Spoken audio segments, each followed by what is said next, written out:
Oui, là, évidemment, la vie politique française m'intéresse et ce que fait la droite, ou ce que pense la droite m'intéresse également. Alors, il y a au moins deux droites, comme il y a au moins deux gauches, c'est-à-dire qu'il y a une droite libérale maastrichtienne et une droite souverainiste, comme il y a une gauche maastrichtienne et une gauche souverainiste. On sait très bien que ce qui m'intéresse, moi, c'est avec Stéphane Simon et les amis de la revue, c'est de réunir les souverainistes de droite, de gauche, virgule, de nulle part, virgule, et d'ailleurs. Évidemment, la presse qui nous en veut dit surtout de droite et surtout d'extrême droite. On a démontré que tout ça a été totalement faux. 4 abonnés sur 10 000 dont on prétend qu'ils sont d'extrême droite, ça ne fait pas surtout des gens d'extrême droite, mais ça fait surtout des lecteurs, et pas des gens qui sont des contributeurs ou des gens qui sont à l'origine de la revue. Donc effectivement, la droite, la gauche, ça continue d'exister, mais il faut aussi savoir qu'il y a cette ligne de partage, et on voit très bien que la droite souverainiste, elle va y aller évidemment aux élections, avec Marine Le Pen assez probablement, avec Dupont-Aignan assez probablement aussi, et puis on ne voit pas qui d'autre, peut-être M. Poisson, donc c'est pas impossible non plus, encore qu'eux, ils peuvent s'arranger, enfin j'en sais rien, mais toujours est-il que cette droite souverainiste existe. Je pense que Philippe de Villiers n'ira pas, mais j'en sais rien. Et donc elle est dans son coin avec des problèmes de leader, de personnes, d'illisibilité, et puis d'ego surtout, il y a beaucoup d'ego dans cette aventure. Et puis de l'autre côté, on a effectivement une droite libérale, alors pour le coup c'est la même chose que la gauche libérale, c'est-à-dire que c'est ce qui est déjà au pouvoir.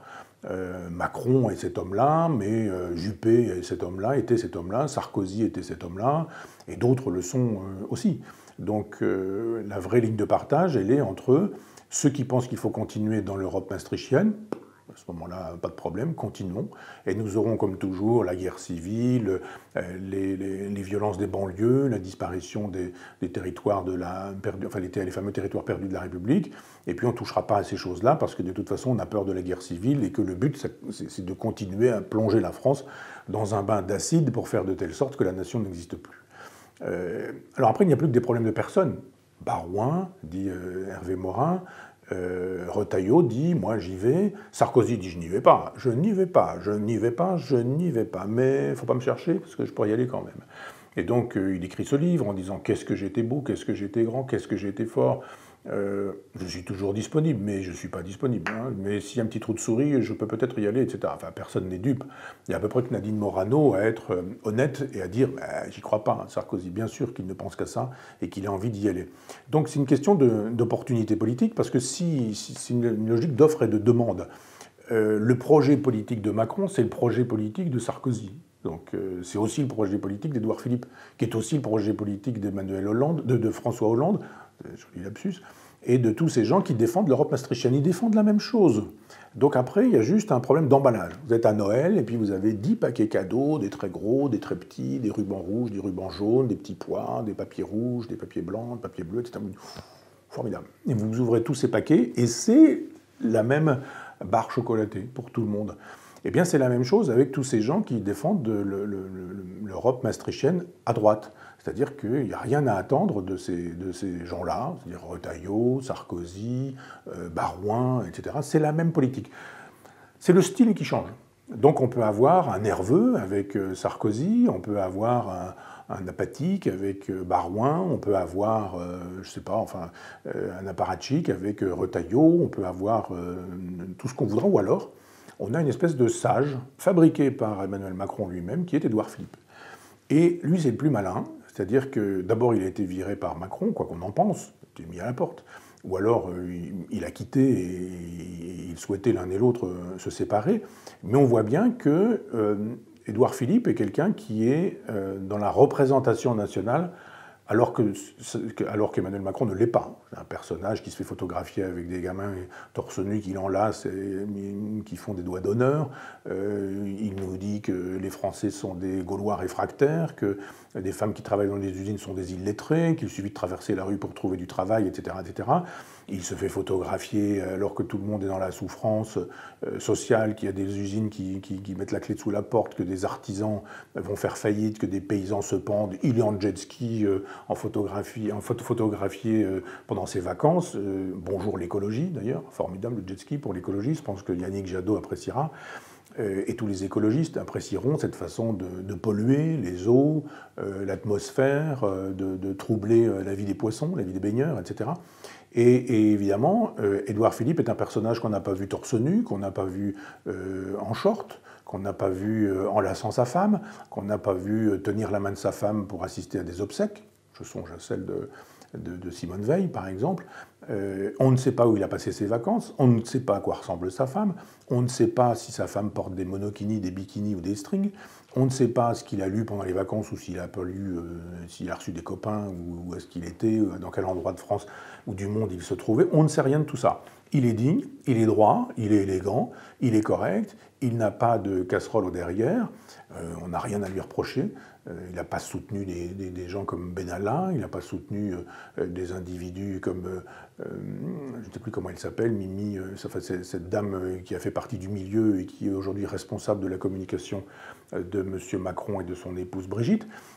C'est un homme qui est en réserve de la République et qui représente bien. Alors c'est la même politique que Macron, ça c'est clair. C'est la même politique qu'Hollande, ça c'est sûr. C'est la même politique que Barouin. Simplement Barouin, on sait qu'il est maire de Tours, je crois, qu'il est pêche à la ligne et qu'il est le compagnon de Madame Larocque, je crois, et c'est à peu près tout. Qu'a-t-il fait pour la France alors qu'il a l'âge où il pourrait avoir un passé et où il pourrait se réclamer de ce passé? Quel est le passé de M. Barouin, si ce n'est d'avoir été un apparatchik protégé par Jacques Chirac? C'est à peu près tout. Ça ne fait pas un homme d'État, ça ne fait pas un grand homme, ça ne fait pas quelqu'un qui est à même de prendre en charge les destinées du pays, de la nation. C'est pas quelqu'un qui peut avoir un contrat avec le peuple en surgissant comme ça de la rivière où il était en train de pêcher à la mouche pour dire je suis le candidat gaulliste, gaullien, etc. On n'y croit pas. Il eût fallu pour cela qu'il le montra beaucoup plus tôt pendant les 20 ou les 30 dernières années où il n'a été qu'un ministre gentil et docile et n'ayant pas fait beaucoup de vagues. Moi je pense qu'en se séparant d'Édouard Philippe ou en rendant la liaison impossible, Emmanuel Macron a construit ce candidat potentiel. Plus il est dans le silence, Édouard Philippe, plus ça grimpe. Voilà quelqu'un dont on se dit, il va peut-être pas changer les choses, mais au moins il va pouvoir nous représenter dignement.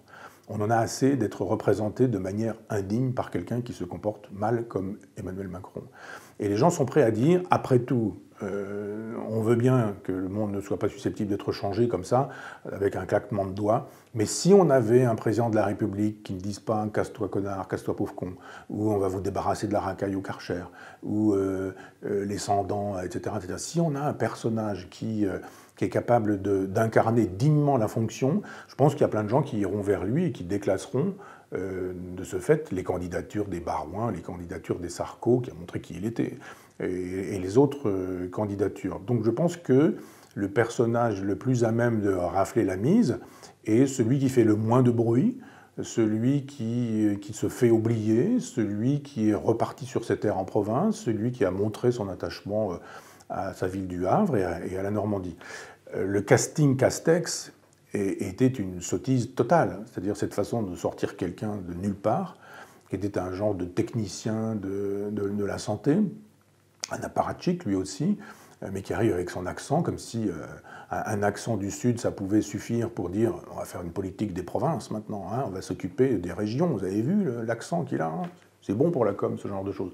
Et Castex qui arrive et qui vous dit ça va pas durer, moi je suis l'homme de la République, il n'est pas question que nous nous laissions faire, nous allons punir tous ces gens qui, etc. Oui, d'accord, très bien, mais t'es pas dans l'opposition, monsieur Castex, tu es au pouvoir, donc tu fais quoi? Et c'est la même chose avec Darmanin, donc les Français ont bien compris, Castex s'effondre, perd 8 points, et il va en perdre d'autres parce qu'on ne demande pas au Premier ministre de sortir tous les jours. Qu'est-ce qu'ils font à la télévision tout le temps? Mais ils pourraient travailler au moins. Plus ces gens-là sont dans un commissariat ici, il y a un train qui déraille, eh bien ils se déplacent, mais qu'ils travaillent, quoi. Il faut arrêter de se montrer à la télévision. On travaille 15 heures par jour quand on est ministre, et quand on se déplace pour aller se faire voir, et pour serrer des mains, et pour faire semblant d'écouter, ah oui, bien sûr, ah oui, effectivement, ah oui, puis, mais alors, c'est comme ça que vous faites pour ceci, ah oui, la télévision, on me dit, mais arrêtez, ça c'est de la com, c'est pas de la politique, on demande à M. Castex de régler les problèmes, il ne les règle pas, c'est de la communication. Donc Macron joue une carte qui est ridicule, la carte de Castex. Il ne fait pas de politique, il aurait très bien pu dire, alors soit c'est un grand homme d'État et il comprend que 60% des gens ne sont pas allés voter aux élections municipales et il décide de quelque chose qui est majeur, c'est-à-dire il se met à écouter le peuple, ou il démissionne, comme le général de Gaulle. Évidemment, ce n'est pas ce qu'il fait. Il laisse de côté 60% des électeurs. Il laisse de côté les gens qui finalement passent pour les gagnants de ces municipales, c'est-à-dire les écologistes. Bon, voilà, ils emportent Lyon, ils emportent Marseille, ils emportent